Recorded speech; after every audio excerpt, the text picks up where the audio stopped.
नमस्कार, मैं हूं नारायण शर्मा और आप देख रहे हैं AINS न्यूज 24 चैनल। अब खबरें विस्तार से। महादेव ऐप मामले में ईओडब्ल्यू ने एफआईआर दर्ज की, जिसमें पूर्व मुख्यमंत्री भूपेश बघेल का भी नाम सामने आने से राजनीतिक हड़कंप मच गया। शाम को पूर्व मुख्यमंत्री भूपेश बघेल ने प्रेस कॉन्फ्रेंस लेकर जानकारी दी कि उक्त एफआईआर 4 मार्च को दर्ज की गई, लेकिन उसे 17 मार्च को जारी किया गया।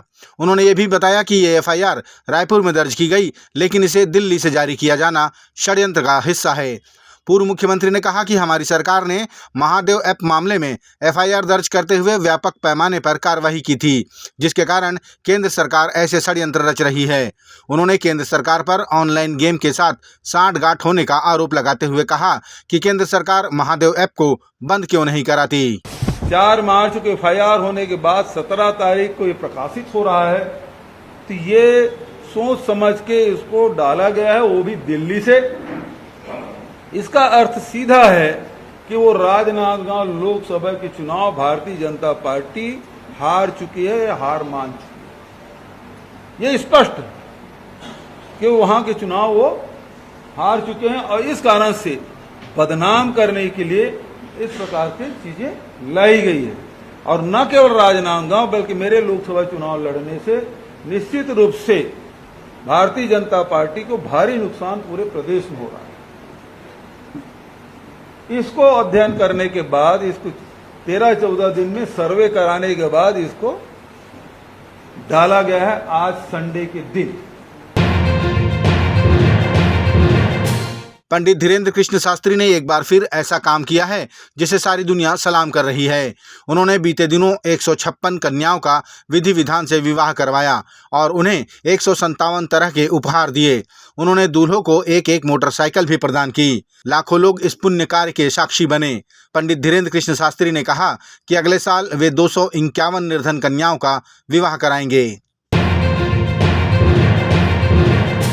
छत्तीसगढ़ की मुख्य निर्वाचन पदाधिकारी डॉक्टर रीना बाबा साहब कंगाले ने आश्वस्त किया कि इस बार चुनाव में कोई अप्रिय घटना नहीं होगी, क्योंकि हमारे पास पर्याप्त सुरक्षा बल हैं और मतदान की तारीखों में काफ़ी दिनों का अंतर भी है, जिसकी वजह से सुरक्षा बलों को डिप्लॉय कर संवेदनशील बूथों में उनकी संख्या बढ़ाई जा सकती है। नहीं, पर्याप्त सुरक्षा बल जो है, जो हमें विधानसभा में मिला था, वही पर्याप्त सुरक्षा बल। इस बार आपने देखा है कि विधानसभा में तो एक ही फेज़ में हमने पूरे जो है 20 विधानसभा क्षेत्रों को निपटाया था, चुनाव संपादित किए थे, लेकिन इस बार जो है वो 2 फेज़ में बट गए हैं। सो कांकेर विधानसभा हो गया और महासमुंद हो गया और राजनांदगांव है, ये अगले फेज़ में है। तो हमारे पास पर्याप्त सुरक्षा बल है और मेरे ख्याल से हम विश्वस्त है कि इस तरह की कोई भी अप्रिय घटना नहीं होगी। रायपुर ग्रामीण विधानसभा में भारतीय जनता पार्टी द्वारा कार्यकर्ता सम्मेलन का आयोजन किया गया, जिसमें रायपुर लोकसभा के भाजपा प्रत्याशी ब्रजमोहन अग्रवाल और कृषि मंत्री रामविचार नेताम का अभिनंदन किया गया। इस मौके पर बड़ी संख्या में कार्यकर्ता और आम जनता उपस्थित थी। विधायक पुरंदर मिश्रा ने बताया कि इस सम्मेलन के माध्यम से कार्यकर्ताओं में जोश भरा जाएगा, ताकि 5 लाख से भी अधिक वोटों से भाजपा के प्रत्याशी विजयी हों। सभी कार्यकर्ताओं को जोश भरेंगे ताकि लोकसभा में हम 5 लाख से भी अधिक मतों से जीतें। ये कार्यक्रम में आज शामिल हुआ। मैं मोतीलाल साहू जी को और सभी कार्यकर्ता को, जिलाध्यक्ष महोदय को धन्यवाद करता हूँ। छत्तीसगढ़ में कांग्रेस पार्टी के 5 सीटों में अभी भी उम्मीदवारों के नाम पर मुहर नहीं लगी है। इन नामों का चयन कल शाम तक होने की उम्मीद है। ये जानकारी छत्तीसगढ़ कांग्रेस के प्रदेश अध्यक्ष दीपक बैज ने दी।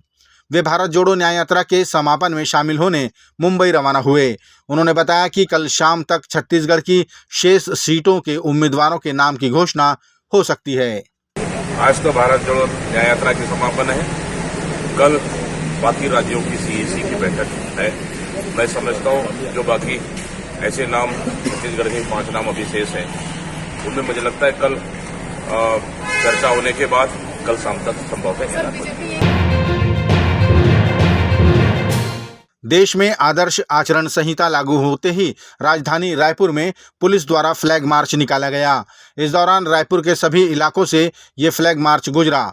जिले के कलेक्टर, एसपी और अन्य अधिकारियों ने इस फ्लैग मार्च का नेतृत्व किया।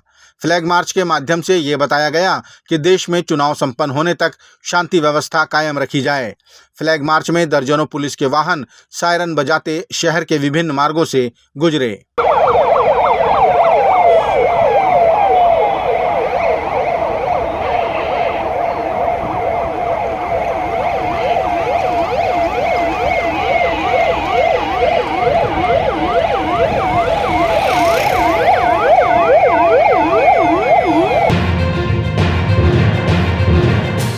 रायपुर लोकसभा के भाजपा प्रत्याशी ब्रजमोहन अग्रवाल ने छत्तीसगढ़ में लोकसभा चुनाव में किसी भी प्रकार का चैलेंज होने से इनकार किया। उन्होंने कहा कि कांग्रेस ने जिन जिन नेताओं को टिकट दिया है वो तो लोकसभा का चुनाव लड़ना ही नहीं चाहते थे, उन्हें जबरदस्ती टिकट दिया गया है। अब जनता उन्हें क्यों वोट देगी जो चुनाव लड़ना ही नहीं चाहते। कोई चैलेंजेस नहीं है। जितने लोग चुनाव लड़ रहे हैं वो चुनाव लड़ना नहीं चाहते थे। कांग्रेस पार्टी उनको दबाव डालकर चुनाव लड़वा रही है, और जो खुद चुनाव नहीं लड़ना चाहते जनता उनको वोट क्यों देगी। राजधानी रायपुर से लगे अभनपुर ब्लॉक के कई गांवों में पानी की समस्या व्याप्त है।